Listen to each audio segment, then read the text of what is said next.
Welcome my dear students. আমি তোমাদের সামনে চলে এসেছি একটা নতুন টপিক নিয়ে। প্রিভিয়াস ক্লাসে আমি যে প্র্যাকটিক্যালটা দেখিয়েছি সেটা হচ্ছে ট্যাপিং অপারেশন দেখিয়েছি, ট্যাপিংয়ের সাহায্যে for making the internal thread.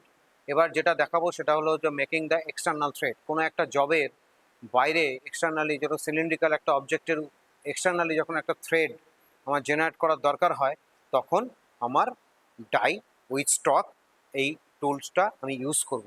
External thread means, ধরো এই একটা অবজেক্ট আছে, একটা মেটেরিয়ালস আছে, এটা সিলিন্ড্রিক্যাল অবজেক্ট। এই সিলিন্ড্রিক্যাল অবজেক্টে এই দেখো বাইরের দিকে এক্সটার্নাল থ্রেড করা আছে। এই এক্সটার্নাল যে থ্রেডটা হয়েছে, এই এক্সটার্নাল থ্রেডটা হয়েছে with the help of drying process. DIEING dyeing process. আর এটা হচ্ছে ডাই উইথ স্টক এই টুলসটার নাম। এই ডাই উইথ স্টকের সাহায্যে আমি একটা জবের সিলিন্ড্রিক্যাল অবজেক্টের, অবশ্যই সিলিন্ড্রিক্যাল অবজেক্ট হতে হবে, সেই সিলিন্ড্রিক্যাল অবজেক্টের এক্সটার্নাল থ্রেড আমি জেনারেট করব। তা কোনটাকে ডাই বলা হয়? এই ভেতরে যেটা দেখতে পাচ্ছি এটাকে বলা হয় ডাই। বেসিক্যালি এটা স্প্লিট ডাই।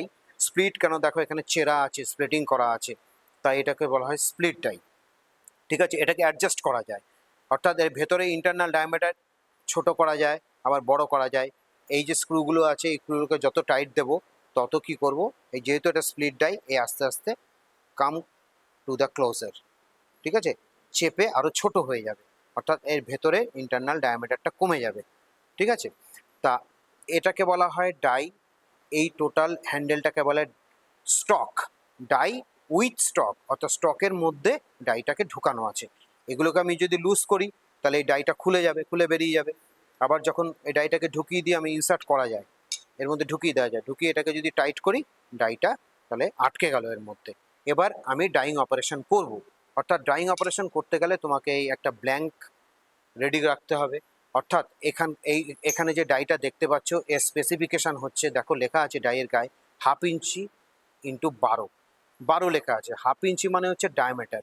অর্থাৎ তুমি যে জবটা তৈরি করবে, জবটা তৈরি করার পর জবটা যখন এক্সটার্নাল ডায়ামিটারটা মাপবে, তখন তুমি সে 12 মিলিমিটারই পাবে। ঠিক আছে, অর্থাৎ এর ভেতরে যে মাপটা আছে সেটা 12 মিলিমিটার আছে। ইন্টু 12 কেন আছে? অ্যাকচুয়ালি দেখো 1/2 ইঞ্চি যে ইঞ্চিতে আছে, এটা বলে বিএসডব্লিউ থ্রেড বলা হয়। দু রকমের থ্রেড হয়, একটা মেট্রিক থ্রেড আর একটা বিএসডব্লিউ থ্রেড বলা হয়। বিএসডব্লিউ থ্রেডের ফুল ফর্ম কি? বিটি স্ট্যান্ডার্ড হুইটওয়ার্থ। বিটি স্ট্যান্ডার্ড হুইটওয়ার্থ, অর্থাৎ এটা ইংলিশ থ্রেড, এর উপর জেনারেট হয়েছে এটা। ক্লিয়ার? আবার মেট্রিক থ্রেডও পাওয়া যায়। মেট্রিক থ্রেডকে বলা হয় অনলি এম বলে ডিনোট করা হবে। সেক্ষেত্রে এখানে স্পেসিফিকেশান লেখা হবে M12 into 1 point whatever the pitch baby. Clear? আমার মাঝে মাঝে থাকে না, M8 ইন্টু 1.725 থাকে, M10 ইন্টু 1.5 থাকে। ঠিক আছে, সেরকমভাবে M12 দিয়ে সামথিং কোনো পিচ হতে 1.75ও পিচ হতে পারে। ঠিক আছে, পরে যেটা দেওয়া থাকবে সেটা হচ্ছে পিচ। কিন্তু ইংলিশ থ্রেডের ক্ষেত্রে যেহেতু এটা 1/2 ইঞ্চি দেওয়া রয়েছে, সেক্ষেত্রে এখানে 12 দেওয়া আছে। 12 মিনস হচ্ছে 1 ইঞ্চিতে 12টা থ্রেড আছে। আমি যে এই ডাই প্রসেসের সাহায্যে যে থ্রেডটা জেনারেট করব, থ্রেডটা জেনারেট করার পর তুমি ধরো এই থ্রেডটা তো এইটুকু হয়েছে, আরও অনেক যদি বড় থ্রেডটা জেনারেট করি with the help of dying প্রসেসে, তারপর আমি 1 ইঞ্চি ভার্নিয়ারে সেট করব। 1 ইঞ্চিতে ভার্নিয়ার যদি আমি সেট করি, এখানে 1 ইঞ্চি গ্র্যাজুয়েশন করা যাবে ভার্নিয়ার ক্যালিপারে। ইঞ্চ সিস্টেম আছে, উপরের দিকে ইঞ্চ ক্যালিব্রেশন করা আছে, নিচের দিকে সেন্টিমিটার করা আছে। 1 ইঞ্চি বাঁধবো, 1 ইঞ্চি বেঁধে আমি এরমভাবে ধরবো। ধরার পর দেখতে পাবে 1 ইঞ্চির মধ্যে 12টা থ্রেডই আছে। যদি আমি 1/2 ইঞ্চি, অর্থাৎ এই ডাইটা 1/2 ইঞ্চি বিএসডব্লিউ থ্রেড আছে এই ডাইয়ের মধ্যে, অর্থাৎ এই ডাইয়ের যা স্পেসিফিকেশান 1/2 ইঞ্চি ইন্টু 12, অর্থাৎ 1 ইঞ্চিতে 12টা আমি থ্রেড পাবো যদি এই ডাই উইথ স্টক দিয়ে যদি এর এক্সটার্নাল থ্রেড করি। তাহলে 1 ইঞ্চিতে যদি 12টা থ্রেড পাই, তাহলে এর পিচ কত হবে? 1/12। 1 ইঞ্চিতে যদি 12টা থ্রেড হয়, তাহলে একটা পিচ থেকে একটা থ্রেড থেকে আরেকটা থ্রেডের ডিস্টেন্স কত হবে? 1/12 হবে। ক্লিয়ার? সেটা তুমি ইঞ্চিতে পাবে। যখন সেটা ইঞ্চিতে পাবে, সেটা 25.4 দিয়ে গুণ করে দেবে, সেটা মিলিমিটারে পেয়ে যাবে। এরকমভাবে তোমাকে জিনিসটা বুঝতে হবে, নাহলে কিন্তু সমস্যা হয়ে যাবে। ক্লিয়ার? তাহলে আমি এখন ডাই করে দেখাবো তোমার কিভাবে একটা জবের উপর এক্সটার্নাল থ্রেড করা যায়। অবশ্যই এই জায়গাটা করবো না, আমি এই সাইডটা করব। তবে মনে রাখবে, এই যে ব্ল্যাঙ্কটা আছে, এই ব্ল্যাঙ্কের সাইজ অবশ্যই less than the die size. অর্থাৎ 1/2 ইঞ্চি আছে, অর্থাৎ 1/2 ইঞ্চি মানে হচ্ছে 12.7 মিলিমিটার। অবশ্যই এই যে ব্ল্যাঙ্কটা আছে, ব্ল্যাঙ্কটার ডায়ামিটার 12.5 মিলিমিটার করতে হবে, একটু লেস করতে হবে সাইজের থেকে।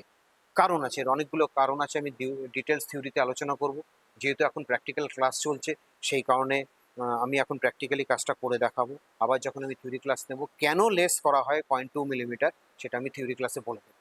ওকে, চলো আমরা যাই এখন একটু এক্সটার্নাল থ্রেড কী করে জেনারেট করা যায় সেটা করে দেখাই। এবার আমি এক্সটার্নাল থ্রেড করব with the help of dying operation. প্রথমে মেটালটাকে আমি জোরে টাইট দেবো। আমি এবার এই সিলিন্ড্রিক্যাল রডটার উপর এক্সটার্নাল থ্রেড করব with the help of dying operation. এটা হচ্ছে ডাই উইথ ডাই স্টক। প্রথমে 90 ডিগ্রি চেক করে নেবো আমি এটাকে। 90 ডিগ্রি আছে।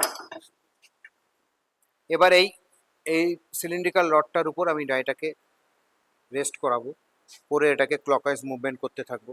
কোনো অ্যান্টি ক্লকওয়াইজ মুভমেন্ট না, সমানে ক্লকওয়াইজ মুভমেন্ট।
তাহলে আমরা দেখলাম কি ডাইয়ের সাহায্যে কিভাবে এক্সটার্নাল থ্রেড তৈরি করা হয়।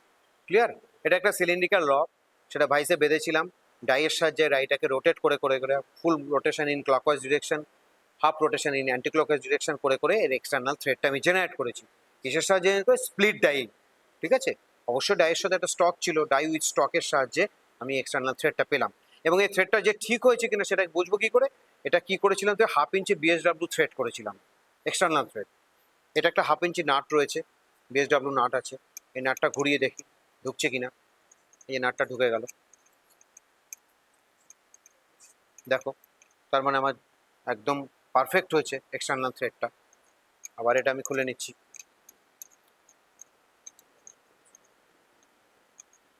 তাহলে ট্যাপের সাহায্যে ইন্টারনাল থ্রেড করেছি আমি, ডাইয়ের সাহায্যে এক্সটার্নাল থ্রেড করেছি। নিশ্চয়ই তোমরা বুঝতে পেরেছো। তোমরা নিশ্চয়ই এবার প্র্যাকটিক্যাল জব দিলে তোমরা করতে পারবে আশা করি। সঙ্গে থেকো, পরবর্তী আরও অনেক কিছু ভিডিও নিয়ে আসছি তোমাদের সঙ্গে। Thank you for watching.